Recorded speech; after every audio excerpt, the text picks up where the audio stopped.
c'est de parler avec nos entrepreneurs qu'on a autour de la table, d'incubateurs, d'accélérateurs, d'entrepreneuriat, de francophonie, de toutes les étapes du développement et de qu'est-ce que c'est que d'être expatrié et de décider de se lancer aussi en affaires. Donc voilà, mais avant de commencer, je veux juste être sûre qu'on s'entende sur les terminologies. Incubateur, accélérateur.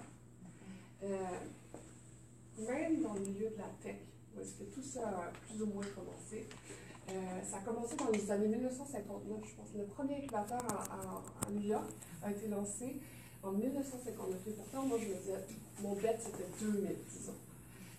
Mais entre 1990, les années 90 et 2000, on a vu un gros boom d'incubateurs qui ont commencé à ouvrir leurs portes.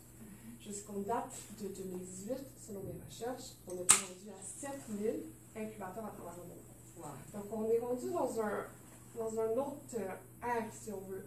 Et les organisations de soutien de ce genre-là, donc ce que j'entends par incubateur, c'est des organisations qui offrent l'accès à un réseau, l'accès à du mentorat, l'accès à des formations, l'accès à de l'espace de co-travail. Donc, on parle vraiment de ressources comme ça. Donc, ce qu'on veut ouvrir à Toronto, c'est le premier incubateur francophone comme ça, qui accompagnerait les entreprises qui sont en ABC d'entrepreneuriat. Donc, autour de la table, on a des entrepreneurs qui sont plutôt seniors, qui se sont lancés en affaires depuis un certain temps déjà, qui se sont développés un peu partout dans le monde. Même, je parle plutôt d'Adèle, je vends le truc avant qu'il se présente. Mais bon, je voulais quand même qu'on prenne le temps de s'entendre sur ce que c'était qu'un incubateur. L'accélérateur, c'est sensiblement pareil, sauf que ça va viser les entrepreneurs qui vont être à une étape de développement beaucoup plus mature. Okay? Donc voilà, ça c'est les bébés sur lesquels je travaille. Mais je vais arrêter de parler d'Inel, puis je vais écouter un peu ce que vous avez à nous raconter. Donc j'ai Magali, ici de Congo SD, j'ai Adèle Tahir de Adèle Fatek, j'ai Siatou Diallo de Table pour tous, et j'ai Manon du Conciliabule. Voilà, donc Magali, parle de nous en premier de tes projets. Projet écologie, production de miel, sensibilisation à l'hygiène féminine, ça n'arrête plus. Donc, si tu peux nous parler un petit peu en quelques minutes, juste nous présenter. Il va falloir des heures. Donc, on va commencer par le commencement. Je suis d'origine congolaise, Congo-Brazza, pas Congo-RDC. J'ai immigré avec mes parents, évidemment, quand j'étais petite, vers 2 ans en France, où j'ai vécu plus de 30 ans. Et ensuite, avec mon mari, nous sommes venus il y a un peu plus de 10 ans, 12 ans, au Canada, parce qu'il avait pour son travail à lui. Et je l'ai suivi. Je l'ai suivi malgré le froid et malgré que je ne parlais pas un mot d'anglais. Il faut dire à quel point je suis pour mon mari. Donc je l'ai suivi et c'était un gros challenge, un vrai gros challenge. Ensuite, j'ai créé Congo SD. En fait, ça s'est imposé un peu à moi. Je me suis rendu compte un jour de retour dans mes racines, donc au Congo, que en fait j'avais un énorme potentiel, un énorme héritage aussi, et donc il fallait faire quelque chose. C'était pas possible de laisser les choses comme elles étaient. Donc je suis donc un héritage de plus de 5300 hectares. Donc une partie se situe à côté d'un parc national, le parc Conkweti-Douli, où il y a des chimpanzés, des gorilles, des éléphants, des crocodiles, des hippopotames, des iguanes et j'en passe. Et il y a deux villages qui ont pris sur mes terres. Et ce terrain-là est de 4300 hectares. Il y a un autre terrain de 1000 hectares qui est beaucoup plus proche de la ville, qui est Pointe-Noire, qui est la ville économique du Congo. Et donc, avec tout ça, j'ai donc réalisé qu'il y avait deux villages sur ces terres, et il fallait commencer par un des deux villages. J'ai choisi un seul village stratégiquement, parce que je me suis dit que si je commence par un et que je fais du bon boulot, ce sera facile pour convaincre le deuxième. Donc j'ai choisi celui où mon père est d'origine, et donc j'ai proposé, donc on m'a incité de faire une société à but non lucratif que je conduis avec mon frère. Donc, on va parler des activités, du secteur d'activité. Donc, c'est un village au milieu de nulle part, sans eau, sans électricité. De l'eau, oui, maintenant il y en a, mais en fait, ils sont en panne. Et on a trouvé des solutions. Pas d'électricité, pas de travail. Ils sont cultivateurs, mais ils ont un grand conflit avec les éléphants. Les éléphants mangent leurs plantations. Donc ils n'ont plus rien à manger, ils sont obligés d'aller en ville acheter du riz pour survivre. Et de là, moi je suis arrivée comme une petite fleur en leur proposant de faire évidemment du tourisme avec un écologe, de faire un dispensaire pour la santé, de faire...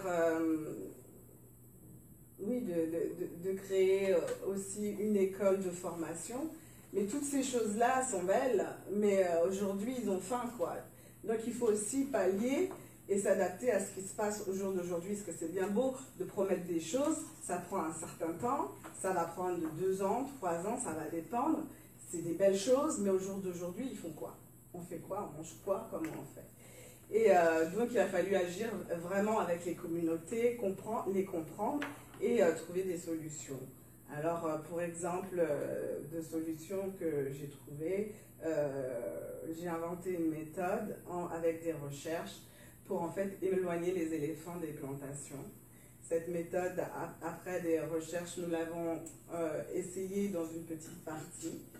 J'ai ramené des lampes solaires à détecteurs de mouvement, et nous avons placé une partie de test. Et ça fait 6 mois que les éléphants ne sont pas arrivés dans cet endroit, et donc ça marche. Donc, le mois dernier même pas, la semaine dernière quand j'étais, on a couvert toute la zone. Ça veut dire que maintenant, toute la zone est couverte, et ils vont pouvoir de nouveau faire de l'agriculture et de nouveau manger.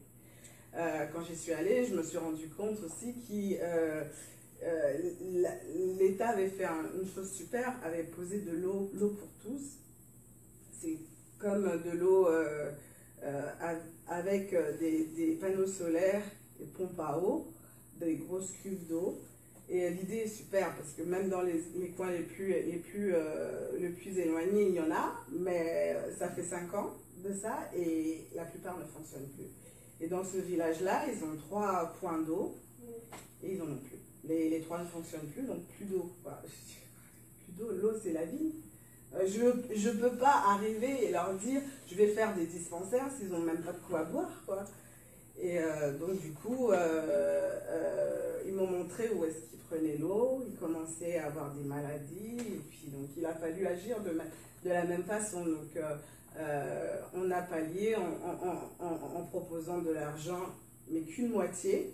Ils avaient un devis, qu'une moitié, parce que si on faisait jouer les gouvernements, ça prenait trop de temps.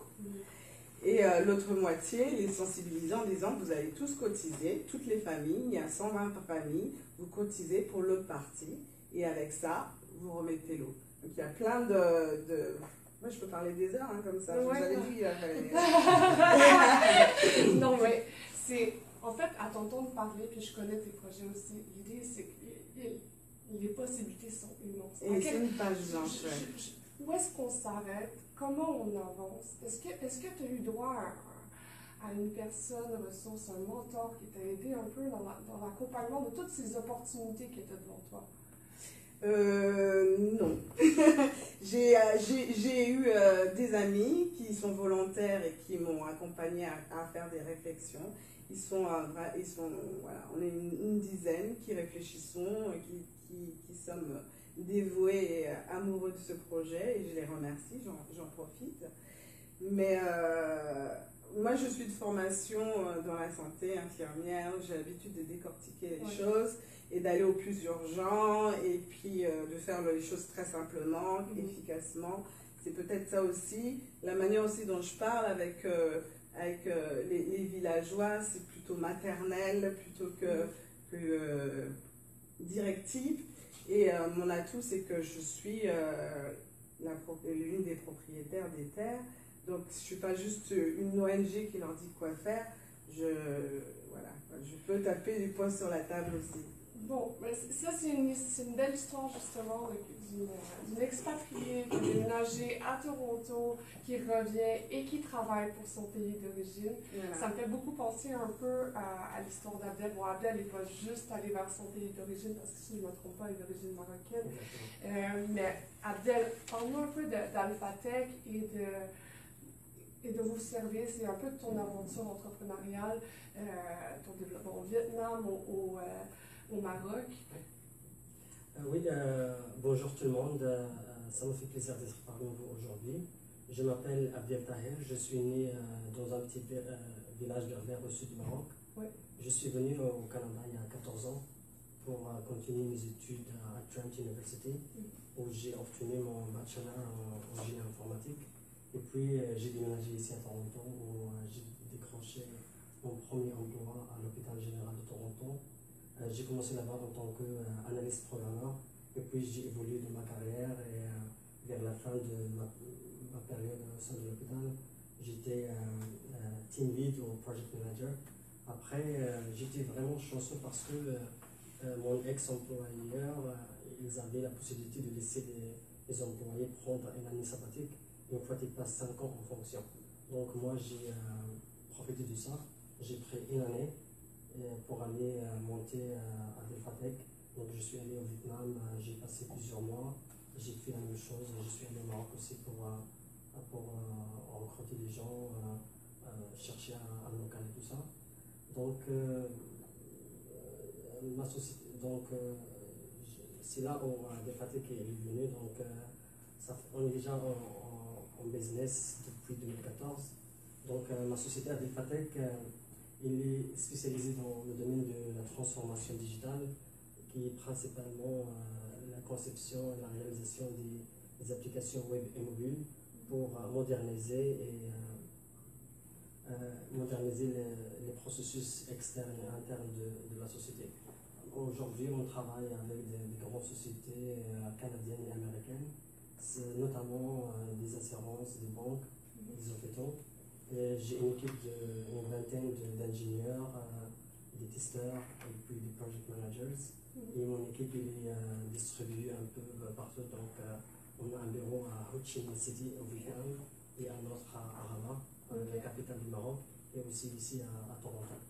Et quand on est exposé dans un contexte interculturel comme ça, en réalité, d'un entrepreneur, lorsque vient le temps de présenter notre projet, de pitcher devant des gens de cultures complètement différentes comme ça, comment cette expérience-là se vit, considérant, bon, tu es d'origine marocaine, tu as dû vivre ça ici en lançant ton entreprise ici, en pitchant pour la première fois en anglais devant un public ou devant une personne, peu importe le contexte, ça doit être quand même particulier. Là, tu es amené dans des contextes interculturels complètement différents, mais raconte-nous un peu comment ça se vit. Est-ce que être mis dans un écosystème, si on veut, ou est-ce qu'il y a des gens qui te supportent, qui t'amènent à te pratiquer dans ta langue maternelle, ça n'aurait pas été quelque chose qui aurait facilité tous ces processus-là dans le début? Bon, je ne veux pas t'amener la réponse tout de suite, c'est un peu ce que j'ai fait, je m'excuse, mais... En fait, pour nous, on n'a pas vraiment fait beaucoup de pitching, parce qu'on n'avait pas on n'arrive pas à aller chercher des fonds en externe, donc on a travaillé avec nos propres moyens. Donc, juste les pitchs qu'on faisait juste dans les startup weekends, quand on travaille sur un projet dans le cadre de startup weekend par exemple. Donc, je pense que ça prend un peu de practice, donc il faut juste pratiquer un peu. Et puis, comment dire, rendre ton pitch un peu plus parfait. Tu le fais devant tes amis, tes collègues au travail, tout ça. Et puis, avec le temps, tu deviens vraiment super en pitchant, tu es dans 60 secondes. Quoi. Ok. Mais, ok, d'abord, au niveau des procédures, si on veut, d'ordre administratif, légal, juridique, c'est en tant que tel, c'est difficile pour tout le monde. Ouais. Lorsque tu te lances dans ce processus-là en tant qu'entrepreneur, ça prend un autre niveau. Ouais. Et lorsque tu n'es pas dans ton pays d'origine, dans une culture complètement différente de la tienne, là, ça vient de prendre des dimensions encore plus importantes. Ouais. Comment ça se vit? Oui, en fait, moi, j'ai 3 expériences. Donc, au Canada, je trouve que les procédures administratives sont un peu plus souples, plus claires et plus simples. Mais quand je vis dans un pays comme le Maroc et le Vietnam, il faut vraiment savoir comment naviguer le système. Et puis, il faut toujours avoir une personne sur place qui va te donner le conseil pour pouvoir régler et débloquer la situation. Heureusement, au Maroc, je connais très bien parce que c'est de là où je viens. Donc, je connais les gens qui peuvent m'accompagner et puis me donner des conseils importants. Mais pour le Vietnam, c'est un peu difficile parce que il faut connaître quelqu'un aussi sur le champ qui va te donner le conseil nécessaire et tout ça. Donc, mais généralement, je pense que le Maroc et le Vietnam, ça ressemble beaucoup dans la difficulté des procédures administratives. Quand même. Bon. Écoute, on va revenir là-dessus. On pourrait en parler pendant des heures et des heures. Mais on va passer à Asiatou, il n'y a pas de mais. À Asiatou, que je te voyais faire des hochements de tête sur tout ce qui se disait. Tu as ton parcours, une femme accomplie, qui est sur plein d'associations et tout. Mais tu as aussi ta belle entreprise, ta pour tous. Pardon? 2 entreprises. 2 entreprises, pardon. J'en ai retenu qu'une, mais tu choisis laquelle tu as envie de nous partager. Et oui, juste nous donner les grandes lignes pour qu'on puisse se situer un peu par rapport à la discussion. Puis après, peut-être que tu peux rebondir aussi sur ce que Magali a échangé avec nous jusqu'à présent. Parle-nous de ton expérience un peu en tant qu'entrepreneur ici à Toronto, après avoir vécu à Montréal, en quittant ton pays d'origine, que je vais nommer la Guinée. Voilà. Donc, vas-y, je te laisse là. Oui, merci Sam, c'est vraiment un plaisir d'être là. Parmi autour des panélistes, Talabel, je l'ai déjà rencontrée. Je la connais, Abdel aussi, mais c'est Magali que je n'avais jamais rencontrée. Donc moi, ça fait, je dirais, 13 ans que je suis au Canada. Je suis arrivée au Canada en fin 2006, enceinte de 6 mois. Et puis, j'ai vécu 4 ans à Montréal. Mais quand je suis arrivée dans ce pays, j'aime souvent le partager parce que je dis le Canada m'a choisi. Et il y a une raison pourquoi, je ne savais pas, mais j'ai senti que ici c'est mon pays et je pouvais vivre ma vie, mon rêve. C'était un pressentiment. Mais tu sais, quand tu partages ça, à l'état où tu y penses, à tes débuts, tout le monde va dire que tu es folle. Et c'est ce qui est arrivé parce que oui, j'ai vécu, mon fils avait 9 mois, je me suis retournée au HEC pour vous dire que j'y croyais tellement que je vais réussir dans ce pays. Et la seule façon, c'était de me retourner aux études. C'était ça. Et donc, je me suis retenue au HEC pour faire les ressources humaines. Mais malheureusement, ce n'était pas le bon moment, je pense, parce que à 9 mois, le baby blues m'a rattrapée. Donc, je suis rentrée dans une étape de dépression que je ne comprenais pas. Je ne connaissais même pas le baby blues. Alors, ça a duré 4 ans. Et j'ai abandonné. C'est comme ça que j'ai abandonné Montréal. J'ai déménagé à Toronto. Je dis, bon, on m'a dit une chose, que quand tu restes dans une vie pendant 4 ans et que ta vie ne change pas positivement, change. Alors je me dis, le plus dur, c'était déjà de quitter mon pays d'origine, d'arriver dans un pays aussi froid et de cultures différentes. Donc pour moi, l'aventure ne fait que commencer. Alors j'ai pris mes bagages, je suis venue à Toronto avec mon fils qui n'avait que 3 ans. Et quand je suis arrivée, je dis, bon, je connaissais personne, je ne parlais pas anglais. Je me rappelle le policier Abbé qui a appelé un shelter pour moi. Et je suis allée là pendant 2 semaines et après, bon, on a trouvé que même si je pars sur l'aide sociale, ça n'allait pas suffire pour avoir un appartement. Donc je me suis retrouvée dans un centre de sans-abri pendant 2 ans. Et voilà, c'est là que ma vie vraiment a commencé à prendre de l'ampleur parce que j'ai vu le réel potentiel et les défis que toutes les femmes immigrantes vivent. Parce que c'était un centre il y avait 27 femmes et 40 enfants. Donc c'était vraiment un moment clé pour moi. J'ai appris. Alors, de là, j'ai travaillé. Je dis, bon, il faut que ça m'a encore prouvé qu'il fallait que je crée une entreprise. Donc j'ai travaillé avant ça pour trouver une stabilité et tout. J'ai travaillé au centre francophone ici en fait, c'est de là que j'ai démissionné pour me concentrer sur mon entreprise à temps plein. Donc Et qu'est-ce que vous faites? C'est ça. Pour les femmes, qu'est-ce qu'on fait? Ouais, et qu'est-ce que je fais? J'ai créé mon entreprise pendant que je travaillais et parce que pour moi, quand tu as une idée, il faut qu'il y ait une action derrière. Donc j'ai créé l'entreprise, j'ai mis le certificat dans ma poche, mais en réfléchissant chaque jour, qu'est-ce que je fais en tant que femme? C'est pour ça ce programme d'incubateur, c'est comme, il faut le faire. Il faut le faire. Et, mais pas de finances, et les banques ne pourront jamais te donner un prêt. Donc je dis, il faut que je travaille, que je trouve une stabilité financière personnellement avant. Et j'ai fait Uber pour pouvoir économiser plus vite. Et ça m'a brûlé vraiment, mais voilà. J'ai travaillé à Uber, j'ai créé mon entreprise, je me suis concentrée Tap Cleaning Inc., qui est une entreprise de nettoyage commercial. Et quand j'ai eu 2 gros contrats, Hamper et puis un autre centre, Reflet Salvéo, j'ai dit, ok, j'avais 2 employés, je dis, il faut que je me prépare à démissionner. Et c'est là, et je dis ça souvent aux femmes, arrivé à un certain moment, il faut savoir faire un choix, il ne faut pas être trop greedy. Parce que, et voir l'avenir aussi, le long terme. Parce que je pouvais continuer à travailler au centre francophone, faire mon salaire et faire mon entreprise. Mais il y a un qui allait être, les 2 allaient subir. Donc je me suis dit, ma crédibilité est importante. Si je faisais ça, le centre francophone, ils allaient sentir que je n'étais plus là à 100%. Donc je dis, ok, je ne veux pas ça. Et mon entreprise, je veux maintenant le faire. Donc je me suis préparée vraiment à démissionner. Et ça m'a pris 3 mois.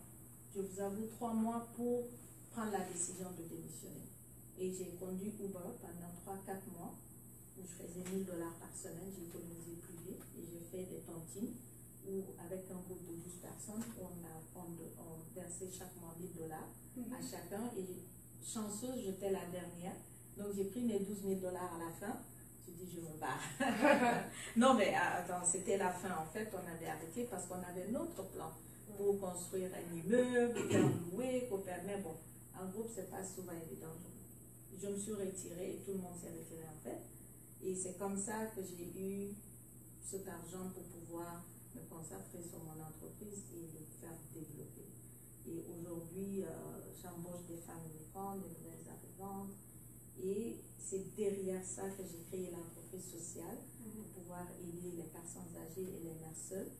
Et puis voilà, je suis aussi la présidente de mon FIF, le mouvement ontarien des femmes immigrantes francophones.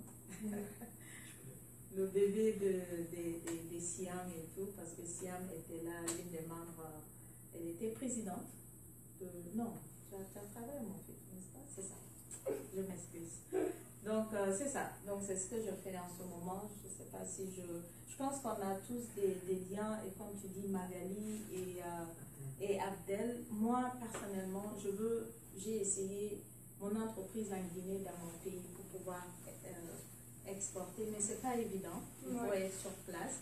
Et parfois, je me dis, il faut que je me focalise à vraiment maîtriser d'abord Toronto et avoir surtout, moi je préfère avoir un partenaire sur place. Un partenaire, oui. Donc, la question que j'ai envie de poser pour une personne qui a un réseau particulièrement bien établi, comment on se fait pour dénicher les partenaires clés? Du moins, tu as bien compris comment ça fonctionnait sur Toronto, parce que tu laisses tes enfants un peu partout. Mais ça, c'est des conseils qui peuvent être géniaux pour des entrepreneurs qui se lancent en affaires. Ouais. Souvent, on peut être plus introverti comme personne, donc ça prend du courage d'aller rencontrer les gens et de s'investir dans les bons événements. Donc pouvoir rencontrer les gens. Raconte-nous un peu ton expérience et comment tu as fait pour bâtir ce type de réseau-là et de savoir quels sont les partenaires clés à avoir. Une très bonne question. Vous savez, j'ai eu des mentors directs et indirects dans cette communauté. Comme je te dis, j'ai travaillé 100% francophone. J'ai pris le temps de comprendre la communauté francophone et la communauté torontoise parce que quand je suis arrivée, j'ai vraiment été à l'école 6 mois pour parfaire mon anglais. Et puis, parce que pour moi, c'était nécessaire de pouvoir mieux m'intégrer dans une ville anglophone. Et j'ai été dans tous les événements et parfois pas stratégiques, surtout à mes débuts. Je partais à tout, parfois 7 jours semaine, j'étais à des événements. Mais c'est pas là, tout le monde disait comment tu fais, mais après, quand tu as une équipe et surtout marketing et communication, ils te disent quoi faire, comment même t'habiller. Je sais, tout le monde me voit souvent en vert. C'est tout ça, ça fait partir, c'est du branding et tout ce qui s'ensuit. Mais pour ce qui est de mon réseau, je pense, je me suis impliquée. J'ai fait partie de certains conseils d'administration. Donc pour moi, j'ai appris, j'ai créé des liens et aussi des mentors. Souvent, je n'hésite pas à demander à beaucoup de gens qu'est-ce que je fais, quels sont les partenaires clés que je pourrais avoir. Donc c'est comme ça, par exemple, le Oasis Centre des femmes, qui aide les femmes, qui est un partenaire de mon entreprise sociale. Et d'autres personnes, le centre d'accueil héritage, on travaille à faire un partenariat pour pouvoir, parce qu'ils donnent des services aux personnes âgées. Donc le noyau, c'est vraiment la communauté. La communauté francophone de prime abord, mais maintenant, ton réseau est plus large, tes clients sont anglophones également. Tout à fait. Si je me permets de revenir par rapport à la question que j'ai posée à Adèle, toi, est-ce que tu as été exposé à un contexte où est-ce que tu devais faire un pitch dans une langue qui n'était pas dans la langue maternelle, ni en français, ni en... je sais pas dans quelle langue on parle en Guinée. Oui, le français, mais je parle 3 autres dialectes. Oui. Mais oui, c'est récemment que j'ai été exposée, j'ai essayé.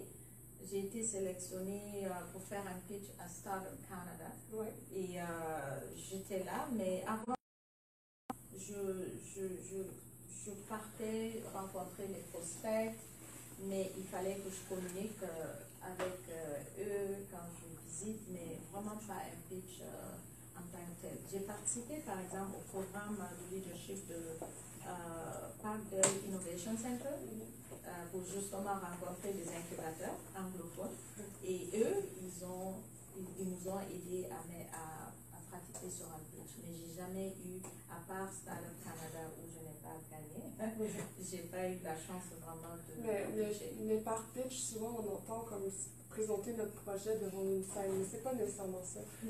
C'est juste de présenter un peu ce qu'on fait devant des gens qui ne parlent pas notre langue maternelle. Ah oui, non, j'ai eu à le faire. C'est plus dans ce contexte-là. Puis des fois, même si c'est simple, si on veut, ça peut être quand même déstabilisant. Puis peu importe le secteur. Donc, ce qui m'amène à dire, c'est qu'autour de la table, comme ça, on a une conversation, on se parle, tout est fluide. Mais en affaires, lorsqu'on sort de notre zone, des fois, ça peut être quand même déstabilisant. Je vais passer à Manon, justement, de son jeune âge, quand même, s'est lancée en affaires très récemment. Bon, je pense que l'esprit entrepreneurial est clairement dans la famille. Manon a quitté la France pour venir ici. Elle a son papa qui est lui-même entrepreneur, son frère également. Mais se lancer, partir son restaurant à Toronto, considérons tout le challenge que ça peut, les challenges que ça peut amener. Franchement, c'est une belle histoire. Puis c'est un secteur qu'on entend peu parler parce que, bon, ça n'arrête jamais, on est d'accord. Puis pour les autres, c'est pas le cas. Mais raconte-nous un peu ton histoire, puis je vais rebondir sur quelques questions pour toi. Ok. Alors, je m'appelle Manon. En fait, moi, j'ai grandi à Toronto, dans le quartier de l'Est, là, très proche de là où j'ai ouvert mon restaurant avec mon partenaire. Et donc, j'ai grandi à Toronto. Je suis repartie en France un petit peu, j'étais plus jeune. Puis à Toronto, je fais beaucoup de va-et-vient. Et j'ai décidé de faire après mon université à Clermont-Ferrand, parce qu'il y a l'université des langues étrangères et du commerce international qui est très connue. Et puis il y a beaucoup d'étrangers qui viennent à l'université pour justement, parce que c'est spécialisé dans des domaines de langue, pour l'histoire, le commerce et la littérature. Donc j'ai fait un double diplôme parce que je voulais pas passer 5-8 ans de ma vie aux études. Donc je me suis dit que j'allais faire en 3 ans. Et après, je suis venue à Toronto et j'ai fait mon stage avec ADRA, donc à l'aide de la CEO, dans l'organisation d'événements et le lancement des applications. Et après, j'avais pour projet, après mes études, de voyager pour être sûre de ce que je voulais faire. Parce que j'avais beaucoup d'intérêt J'avais des intérêts dans le social, j'avais des intérêts dans la restauration. Et j'avais un intérêt en tout cas de faire un métier où j'allais pouvoir partager avec les autres. Mais je ne savais pas vraiment quoi. Et en fait, mon père il est tombé malade. Donc j'ai décidé de l'aider à reprendre son entreprise en attendant qu'il se sente mieux. Donc je ne savais pas trop comment gérer cette entreprise parce que j'avais seulement eu un aspect littéraire d'une gestion d'entreprise, mais l'aspect vraiment, la réalité, ça a été un peu difficile pour moi au début parce que c'était difficile de travailler avec des gens qui avaient beaucoup d'expérience et qui étaient plus âgés que moi et qui avaient l'habitude de travailler avec mon père qui était leur patron depuis des années. Et moi, je suis arrivée à 20 ans et ils m'ont dit qu'est-ce qu'elle va faire, elle, à nous diriger, on ne sait pas trop où ça va emmener. En vérité, en fait, ces gens-là, ils ont démissionné parce que je pense qu'ils ont eu peur.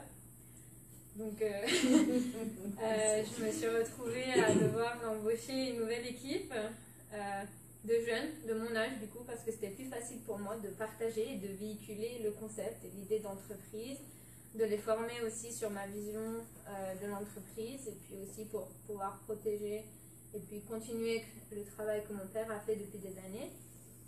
Donc je l'ai géré, ça n'a pas été facile, mais ça m'a beaucoup appris en fait, beaucoup appris. J'ai fait beaucoup d'erreurs, en fait je me suis aperçue que c'est vrai que l'aspect légal,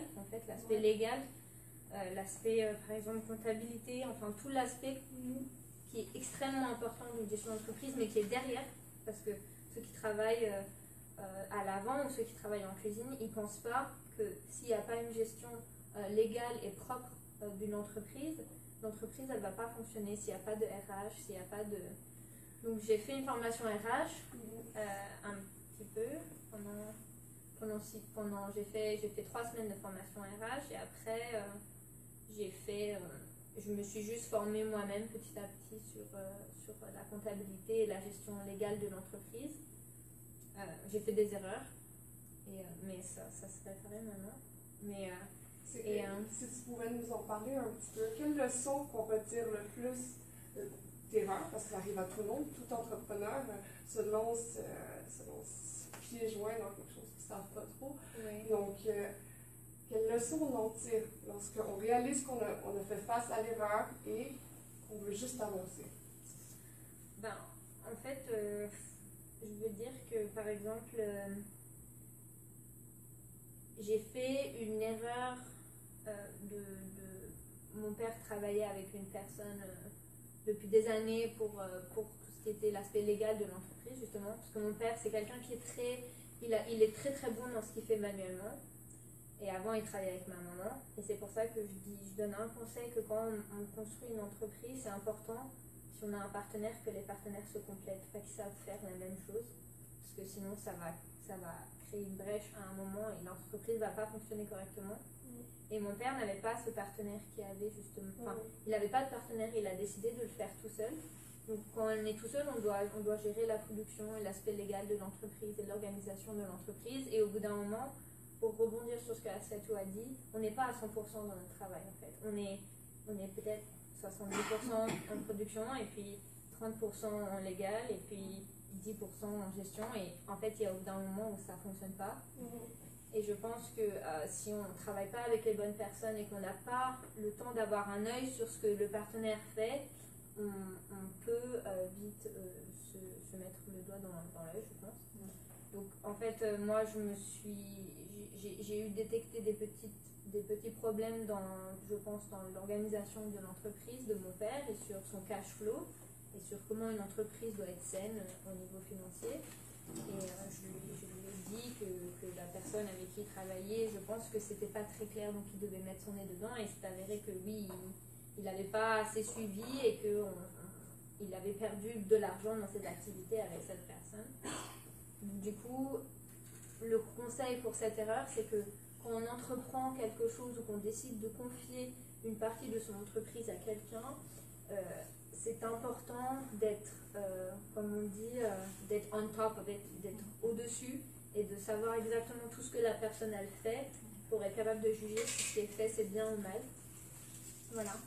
Donc, et ça, c'est quelque chose que j'ai appris parce que quand j'ai ouvert et que mon restaurant avec mon partenaire, qui est aussi mon partenaire dans la vie privée, donc c'est pas facile non plus parce qu'on travaille ensemble, on vit ensemble. Mais on a décidé de monter ce restaurant parce que lui, il est chef. Il est chef, il a fait une formation aussi en business en France, à Lyon. Donc il sait comment la restauration fonctionne, il a aussi des bases en termes de service client et de communication en général marketing. Et moi j'avais appris du coup quand j'ai géré l'entreprise de mon père, j'ai pu me former sur tout l'aspect qui était la côté comptabilité, le côté légal, les taxes, tout ce qui permet de faire que l'entreprise elle soit saine et saine aussi aux yeux de la ville pour pas avoir de problème. Et ça fonctionne parce que moi j'ai appris beaucoup de choses et j'ai aussi beaucoup travaillé dans la restauration, dans l'entreprise de mon père en tant que barista, en tant que manager. Et donc tous les deux on a pu construire maintenant un restaurant qui regroupe en fait tous les secteurs dans lesquels on a travaillé et pour lesquels on affectionne. Et on a pu les unir ensemble pour créer une entité justement qui est là pour donner envie aux gens en fait de venir et de partager des expériences autour de la nourriture, du vin, du café, et ça amène à d'autres histoires en fait et à d'autres visions d'entreprise et de développement. Donc voilà, on a ouvert ça aujourd'hui le conciliable. Et lorsque tu t'es décidé à partir en entreprise comme ça, est-ce que tu avais rencontré un organisme d'accompagnement de créateurs, d'entrepreneurs? Et si oui, quelle différence ça fait pour un entrepreneur? Oui, j'ai rencontré quelques organismes et le fait d'avoir pu écouter d'autres expériences de d'autres entrepreneurs de secteurs différents, d'âges différents, de parcours différents, ça m'a aussi donné envie de me lancer et de pouvoir participer justement à l'évolution de la société et du domaine que j'affectionne en particulier et de me faire partager ici à Toronto parce que j'ai déménagé à Toronto pour l'esprit et l'esprit de la ville et aussi la dynamique de la ville et parce que je pense que professionnellement je peux m'épanouir, mais il me manque certaines choses que j'ai de la France bien sûr, qui est un peu comme on dit un peu ce qui est un peu passer du bon temps, la bonne franquette, vraiment être tranquille mais travailler dans la joie et dans le partage. Donc j'essaye d'apporter ça ici. C'est excellent. Je ne sais pas s'il y a des questions sur Internet, est-ce qu'on voit quelque chose, vous me faites signe parce que moi je regarde vraiment les panélistes et tout. Sinon, je vais continuer. J'ai une liste vraiment longue, puis on vient juste de commencer. est dans la salle aussi, effectivement. J'oublie les plus proches. Si jamais vous aviez... c'est tous des parcours très différents, très, très intenses. On pourrait prendre l'heure et demie pour chacun d'eux. Et on est tellement chanceux de les avoir ici autour de la table pour nous en parler du peu qu'ils peuvent nous donner ce soir. Mais si vous avez des questions. Oui, moi j'ai une petite question que j'aimerais savoir, c'est pour l'ensemble des panélistes. Je voulais savoir aujourd'hui votre plus gros obstacle sur lequel vous êtes confronté quand vous entreprenez aujourd'hui. Quel est le plus gros obstacle sur lequel Je vais peut-être commencer avec Magali parce que... c'est important pour moi. Effectivement.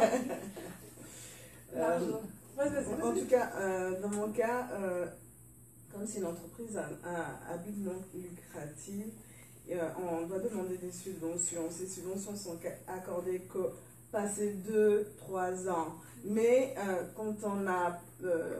ils demandent en même temps que de prouver des choses, qu'on arrive à gérer de l'argent sans argent. Donc c'est un petit peu le cercle vicieux qui dit, attends, comment je fais? Donc, en fait, on doit sortir de notre poche, comme j'imagine tout le monde ici, avant que... pour pouvoir prouver qu'on arrive à gérer, on arrive aussi à sensibiliser des gens qui vont nous subventionner. J'ai été subventionnée pour mon dernier voyage. Et prouver qu'on arrive à gérer de l'argent. Mais oui, l'argent, on ne peut pas être aidé. Et voilà, c'est un peu un cercle vicieux, quoi, c'est compliqué. En fait, je pense que c'est la réalité de tout entrepreneur. On est d'accord. Mais est-ce qu'il y a des gens autour de la table qui ont des moyens plus créatifs à partager pour admettre l'air au bout de tes lèvres par rapport au financement? C'est le sujet. Oui, donc pour répondre à la question des obstacles, pour moi, par exemple, c'était toujours trouver les compétences qui peuvent travailler sur les projets nord-américains qui exigent une qualité très supérieure. Donc, comme vous savez, dans notre domaine de la technologie, les gens ne restent pas très longtemps. 1 an, 2 ans, ils vont aller travailler pour Google ou Facebook ou Apple. Donc, il faut vraiment trouver un moyen pour les fidéliser, pour qu'ils puissent rester avec la société pendant très longtemps. Donc c'est un peu un problème des ressources humaines. OK. Ouais. Donc là, c'était plus pour répondre à la question qu'on a eue dans la salle par rapport aux obstacles majeurs qu'on peut rencontrer. Ça, j'imagine que c'est des exemples, si on veut, au Maroc et au Vietnam, comparativement au standard que tu pouvais avoir en Amérique du Nord avec ta compagnie lorsqu'elle était juste ici. C'était quelque chose qui pouvait être facilement surmontable, alors que là, lorsqu'on se retrouve sur des marchés différents, ce que j'ai entendu aussi de ce type de marché, c'est que après ça, c'est une question de réalité du marché, la main-d'œuvre est moins coûteuse, donc après, c'est une compétitivité aussi entre les entrepreneurs et tout. Donc toi, au niveau, je ne sais pas si je t'ai déjà posé la question, mais est-ce que peut-être que tu as déjà répondu, on peut la poser quand même, tout ce qui est partenaire clé, encore une fois, il faut s'équiper des bonnes personnes lorsqu'on n'est pas chez soi. On est en exportation, on est en développement ailleurs. Comment on fait pour s'équiper des bonnes personnes autour de la table lorsque nous-mêmes, on est à l'étranger? Oui, donc moi, je rejoins Manon dans son point. Donc la complémentarité, c'est important parce que pour une entreprise qui va s'épanouir, elle a besoin de 3 choses, à mon avis. Et elle a besoin d'un entrepreneur qui a la vision. Donc il faut aider les gens pour travailler pour la même vision. Il a besoin d'un manager qui va s'occuper de tout ce qui est les activités au quotidien. Et puis un technicien qui va faire un travail technique. Donc ces 3-là, il faut vraiment qu'ils travaillent ensemble pour pouvoir avoir des résultats. Donc la complémentarité. Puis au niveau du facteur international, est-ce que cette complémentarité-là, il faut l'exporter également dans le sens que les mêmes ressources qu'on a dans notre siège social, par exemple, parce que vous êtes tous des entrepreneurs canadiens, là, s'il vient un moment où est-ce qu'on décide d'ouvrir une succursale ailleurs, il faut avoir la même équipe, si on veut, de force à Team Task ici, mais dans le pays d'exportation, est-ce que c'est évident, ça? Est-ce que... Oui, en fait, il y a toujours des challenges, des obstacles pour la complémentarité et pour avoir un niveau optimal de la collaboration. Donc, c'est pour cela, pour moi, la façon de laquelle je distribue les projets, c'est vraiment, si c'est un projet web, je vais le faire avec une petite équipe au Maroc, mais c'est un projet qui est mobile, par exemple, une application iOS ou Android, je sais bien que je vais former une petite équipe de projet qui va travailler sur ça et qui est vraiment dans le même location physiquement, donc pour pouvoir maximiser la collaboration. Je peux rajouter un point sur ça. Oui, oui, certainement. Oui, les partenaires, comme tu le dis, c'est important de trouver des partenaires clés et qui partagent la même vision, comme Abdel le dit, parce que j'ai essayé, il y a des gens qui m'ont vu sur les réseaux et des gens que je connaisse qui m'ont référé, d'autres personnes. Enfin, on a ouvert à New York, et puis, mais ça n'a pas fonctionné parce que simplement les gens, mes partenaires attendaient que moi je fasse tout le travail. Je dis non, c'est pas. C'est pas l'idée d'un C'est partenariat. pas l'idée du partenariat. Et on s'est entendu, on a fait, mais ça ne bougeait pas à chaque fois. Mais bon, bref, je pense que c'est mea culpa. Il fallait que je vaille. Et c'est des qui travaillent. Quand tu fais un partenariat avec des gens qui travaillent déjà, je pense qu'ils sont confortables. Donc, prendre le risque, il faut vraiment qu'ils aient cet esprit entrepreneurial. Bien sûr qu'ils en ont, je n'en doute pas, mais quand tu es confortable à ton travail quotidien, te lancer, c'est pas évident. Et je les comprends. Donc, c'est important. Et là, par exemple, en Guinée, mon partenaire que j'ai trouvé, là, j'ai trouvé un jeune entrepreneur qui a déjà une structure, qui sait c'est quoi se lancer et qui est très honnête, impliqué qui connaît en fait le système et tout ce qui est légal et fiscal et autres. Donc c'est important de trouver. Aujourd'hui, les gens m'approchent. Oui, on aimerait ouvrir ta compagnie ici. Je dis, mais c'est quoi? Qu'est-ce que tu apportes? Comment on peut faire? Donc je ne saute plus de partenaires pour dire, ok, on y va de l'avant. Et comme tu l'as dit, Manon, je pense qu'on fait des erreurs, mais tant que tu ne le fais pas, tu ne sauras pas non plus. Donc là, tu apprends et tu te ressaisis, tu dis, oui, c'est sur ça qu'on part et il faut que ça soit clair, le partenariat. Et toi, si tu avais une leçon à nous donner en tant qu'entrepreneur, la leçon que tu as partagée, puis l'erreur que tu as vécue, ce sont des une. Est-ce qu'il y en a une autre qui est quand même clé dans le processus entrepreneurial d'un entrepreneur? Et on vit quelque chose de particulièrement difficile. Mais on se relève et on réalise à quel point on a appris des belles leçons de ça. Est-ce qu'il y a une expérience particulière que tu aimerais nous partager? J'ai une question pour Asia. Oui. La question. Ok. Continuez la discussion, on va vous amener des questions. Ok, super. Ok, parfait. Les erreurs, oui, je les ai tout le long de mon parcours entrepreneurial, j'ai fait des erreurs. Mais je dis encore une fois, tant que tu ne te lances pas, tu ne sauras pas. Et tant que tu ne fais pas, c'est en faisant une tâche, tu fais des erreurs et tu te rectifies. Et c'est ce que j'ai eu à faire. Et même comme Manon le dit, la gestion, il faut que tu aies l'œil sur tout. La comptabilité, je ne connais pas. Je t'avoue, mais au début, je le faisais moi-même. QuickBooks, c'est facile. Et j'essayais de comprendre un petit peu. Mais les erreurs, c'est tous les jours que je le fais. Ce que je partagerai ici, c'est vraiment de ne pas avoir peur, parce que les problèmes vont venir à tous les jours. Et il faut que tu aies le courage de penser qu'aux solutions, pour que tu puisses te lever de ton lit et aller trouver ces solutions. J'ai envie de rebondir là-dessus. Tu vois, ce qu'on essaie de créer, nous, un peu avec les projets qu'on mène, c'est de créer cet écosystème-là pour les entrepreneurs francophones, mais aussi cet espace de vie où est-ce qu'ils vont se sentir bien, puis qu'ils vont être amenés à partager avec d'autres entrepreneurs leurs difficultés et tout. Est-ce que pour chacun de vous qui ont développé leur projet entrepreneurial dans des conditions différentes, Manon a eu la famille, il y a un certain réseau qui l'a aidé à partir, mais il y en a d'autres, en fait, Magali, qui se retrouve peut-être souvent tout seul chez elle. Qu'est-ce que ça vous dit un espace de co-travail? Est-ce que c'est quelque chose qui vous allume? Est-ce que être entouré d'entrepreneurs au jour le jour qui vivent dans des secteurs, qui travaillent dans des secteurs différents, mais qui peuvent vous amener des échanges d'expériences, est-ce que c'est quelque chose qui vous interpelle et de quelle manière? Je ne sais pas si juste la question est assez ouverte, fermée en même temps, je suis désolée.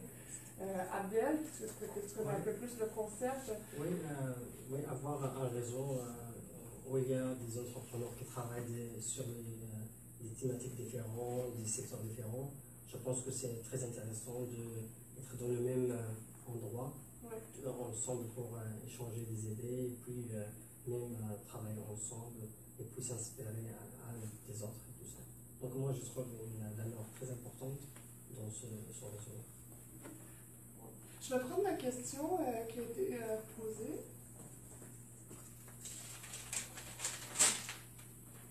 Est-ce que c'est 3 questions dans la salle qu'on a amenées aussi sur Internet ou c'est 3? Je crois qu'elles sont réunies. Ok. Donc, celle-ci, c'est pour Asiatou? Oui, elle est plus orientée vers Asiatou. Ok. Donc, adressée à Asiatou. Quels sont les obstacles que vous avez rencontrés en tant que mère seule, étant donné que c'est très demandant de devoir s'occuper d'un enfant dans cette société? De la part de votre question. Regarde, j'ai les larmes aux yeux parce que c'est pas évident, mais quand je suis arrivée dans ce pays, j'ai un seul fils. J'en ai perdu 5 avant de l'avoir, donc il est précieux pour moi. Quand je suis arrivée ici, je me suis créé un réseau. Mais avant ça, il fallait que je comprenne quoi faire pour pouvoir mieux élever mon fils ici. Donc je me suis impliquée, j'ai fait, je pense, le programme Nobody's Perfect. Je pense 3 ou 4 fois. Nobody's Perfect, c'est un programme de parenting. Ouais. Donc pour vous outiller en fait comment éviter de crier sur vos enfants, de ne pas les frapper, parce que c'est une des choses que je ne voulais pas faire à mon fils, malgré que j'ai été élevée comme ça, mais je dis non, je ne veux pas perpétrer ça à mon fils. Donc j'ai fait le programme là plus de 3 fois, et après ça, je me suis impliquée dans sa vie scolaire, en m'impliquant sur le conseil des parents. Pourquoi? Pour comprendre le système, et aussi pour m'outiller comment pouvoir élever mon enfant dans ce pays. Et ça m'a beaucoup aidé parce que pour mon leadership, je me suis fait des connexions et je me suis créé une communauté en fait. Parce que c'est évident que laisser son enfant, il faut trouver les bonnes personnes et à qui tu peux faire confiance, tu sais que tu peux compter sur elle. Et même si c'est l'écoute simplement, ils le disent quand tu as un problème. Tu arrives, ton enfant a eu des problèmes à l'école. Souvent, en tant que parent, la première des choses, tu t'énerves. Alors, tu énerves l'enfant. Et avant ça, j'ai appris, j'ai une amie ou quelques amis que j'appelle, je dis, écoute, ça s'est passé à l'école. Tu en parles pour que tu puisses te préparer comment en parler à ton fils ou comment l'aborder. Donc, c'est des choses comme ça que j'ai eu à faire et créer mon système d'amis pour pouvoir m'aider à élever mon fils dans ce pays. Et qui s'y connaissent en fait. Certains sont nés ici, certains sont venus avant moi. Donc c'est comme ça que j'ai pu m'outiller. Et voilà, aujourd'hui mon fils, je ne dis pas qu'il est parfait, mais je suis très fière du boulot que je fais. Mais il y a de quoi quand même. Être mère monoparentale, être entrepreneur de 2 organisations, être présidente de plusieurs associations et d'être ici ce soir avec nous, quand même, je lève mon chapeau. Merci à tous. Je vais passer à la prochaine question. Elle est adressée à tout le monde. Mon premier venu. Ok, donc on revient à la question financière. Donc, entre les prêts avec les banques qui peuvent sembler plus rapides, mais avec plus d'exigences et les financements avec les institutions qui demandent un cheminement plus long, quel est le choix qui s'adapte le mieux à un jeune entrepreneur? Donc, pas tous en même temps, s'il vous plaît. Le premier qui se présente, je dirais, c'est lui que tu as, parce que j'ai fait l'erreur, si je peux me permettre, parce que c'est ce côté qui me tient beaucoup à cœur et qui me frustre. D'ailleurs, c'est pour ça que j'ai invité ces deux dames qui se lancent et que j'admire énormément, parce que pour moi, c'est ça. Je ne veux pas que ça s'arrête à moi. Je veux que ça continue. Et voir ces jeunes filles ou ces femmes immigrantes qui arrivent à vivre leurs rêves, pour moi, ça n'a pas de prix. Et le côté financier est souvent important. On abandonne en cours de chemin parce qu'on a un problème de cash flow. Et je vous avoue, c'est le problème que j'ai de tous les jours, le cash flow. Et je ne vais pas rentrer dans ces détails, mais je le vis. Et si tu dois payer des salaires chaque 2 semaines, ouch, toi-même tu ne te payes pas. En tout cas, c'est des problèmes, mais au début, pour le développement, tu as besoin d'argent. C'est vrai que le temps, tu as besoin de temps et d'argent, mais pour répondre à ta question, le premier qui t'offre, prends-le. Mais en faisant attention, justement, c'est pour ça que je dis, avoir un programme incubateur francophone, c'est important parce que vous pourrez les préparer avant d'aller rencontrer un incubateur. Donc, c'est important pour ça. Avant d'aller rencontrer des investisseurs. Des investisseurs, effectivement. Donc, c'est lui qui se présente à toi, prends-le. Parce qu'au début, moi, j'avais même peur de prendre un prêt. Je t'avoue, mais c'est une grosse erreur parce qu'on en a besoin. Mais en même temps, il faut faire attention. Quand tu as l'argent, la gestion et savoir l'investir au bon endroit, si c'est le marketing par exemple, si c'est la gestion, si c'est sur toi. Donc il faut vraiment être stratégique. Le premier qui se présente à toi, prends-le si tu as une vision claire de ce que tu veux faire et tu as ton plan d'affaires qui est vraiment bien défini. Et dès que tu as l'argent, essaye d'implémenter pour que tu puisses déjà avoir de l'argent et pouvoir repayer le prêt. Donc c'est ce qui est important surtout. Est-ce que Oui, simplement.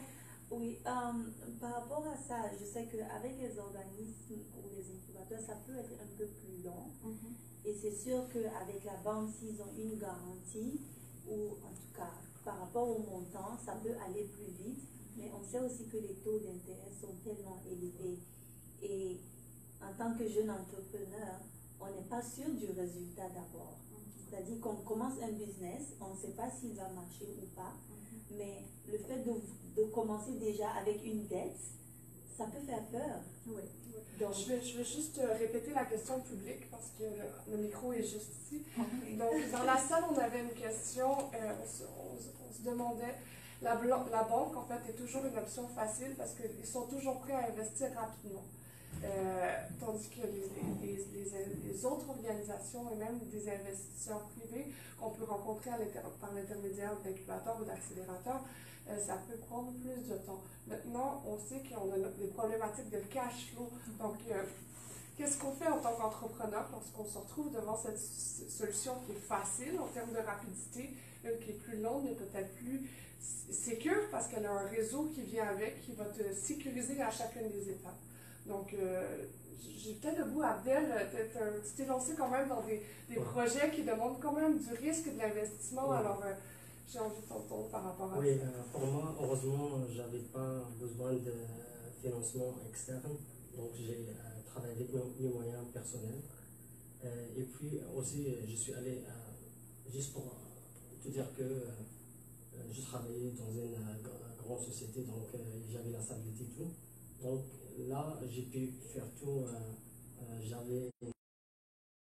J'ai fait tout ce que j'allais faire avant de me lancer dans le domaine de l'entrepreneuriat. Quand tu deviens un entrepreneur, tu deviens aussi self-employed. Donc il y a un risque, un grand risque que tu ne peux pas rendre l'argent à la banque. Donc moi, j'évite toutes ces procédures parce que ça prend beaucoup de temps. Et puis on te donne des taux très élevés. Donc moi, mon conseil à toi, c'est de chercher de l'argent de angel investors. c'est tes amis, tes connaissances, les gens qui croient en toi, les gens qui te font confiance pour te donner de l'argent pour démarrer. Donc, mettre les capitaux ensemble. Exactement. Donc, ça veut dire des partenaires. Oui, des partenaires. Oui, j'ai juste une petite précision par rapport à ce que Abdel vient de dire. En fait, il a utilisé le terme angel investors, qui est en traduction littéraire des investisseurs, des anges investisseurs. Donc, c'est sûr qu'il y a un réseau de gens qui sont prêts à sortir l'argent quand même assez rapidement. Donc, penser par des incubateurs ou des accélérateurs, c'est d'avoir accès à des réseaux privilégiés. Okay? Donc, qui te permettent d'accélérer ton processus de commercialisation de manière assez considérable. Et c'est ce qui fait en général la différence de plusieurs entreprises. Par exemple, je pense à la biotechnologie, où est-ce que c'est absolument indispensable d'avoir un cash flow important pour que le produit se commercialise. Sans ces investisseurs, ces anges investisseurs, c'est impossible que la petite entreprise qui n'a pas un sou en main, juste une idée, puisse se rendre à quelque part. Donc, ce qu'on met en place, c'est encore plus pour plusieurs, et c'est normal parce qu'on a parlé d'incubateur, d'accélérateur, c'est propre à un certain secteur, mais ça tend à s'élargir et à ouvrir son offre de service à plusieurs types d'entreprises différentes. Donc, avec ce qu'on essaie de mettre en place, c'est d'offrir ce réseau-là qui va pouvoir permettre à des entrepreneurs différents de pouvoir justement avoir accès à des choses qu'ils ne connaissaient pas. Okay. Donc voilà, je sais que Manon, tu voulais rebondir par rapport à... Je voulais juste dire aussi, bon, juste, par exemple, dans notre cas, avec mon partenaire, on a pu monter le conciliabule grâce au propriétaire de l'immeuble. En fait, le conciliabule, c'est un petit restaurant café et bar à vin qui est joint avec un théâtre historique dans l'est de la ville. Et en fait, nos propriétaires nous ont rencontrés une fois sur un marché et on vendait les produits de l'entreprise de mon père et ils nous ont dit les jeunes, vous avez l'air motivés. Nous, on a un petit local à côté du théâtre qui ne fonctionne pas, qui ne nous rapporte pas de loyer, rien. Et en fait, ils nous ont demandé est-ce que vous voulez utiliser le local.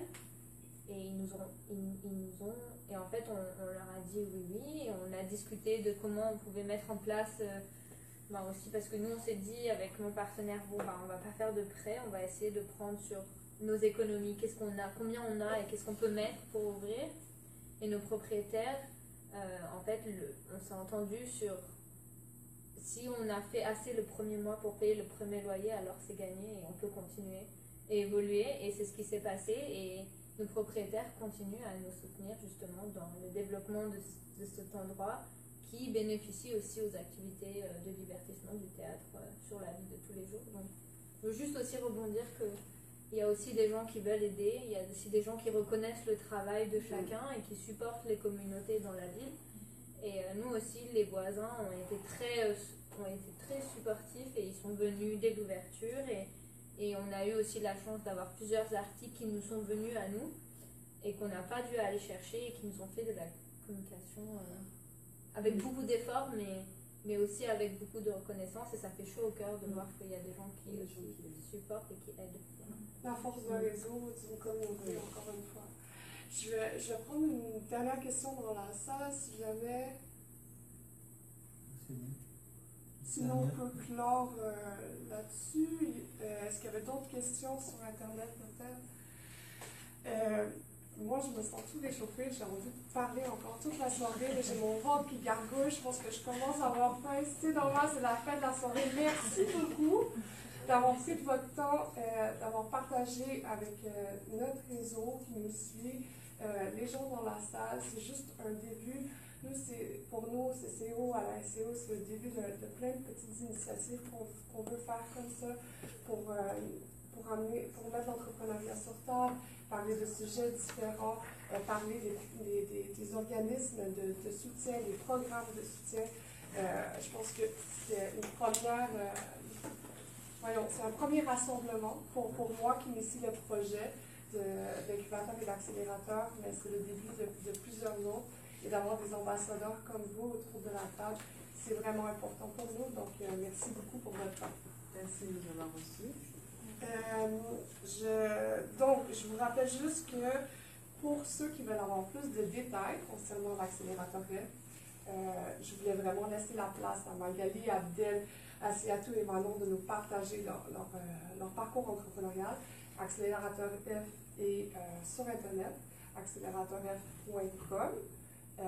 Donc, pour toutes les informations, on a travaillé fort sur la présentation du contenu. On est ouvert aux commentaires si les choses ne sont pas assez claires, ou on est disponible par téléphone également si vous voulez avoir plus d'informations. On a le cocktail aussi du CCO qui arrive la semaine prochaine. Donc, vous êtes tous la bienvenue. C'est encore une fois le moment d'avoir accès à un réseau, de connaître encore mieux la communauté. Et voilà, je vous remercie beaucoup. Merci. Merci beaucoup. Bien, merci pour vrai. Ça a été... Non, c'est...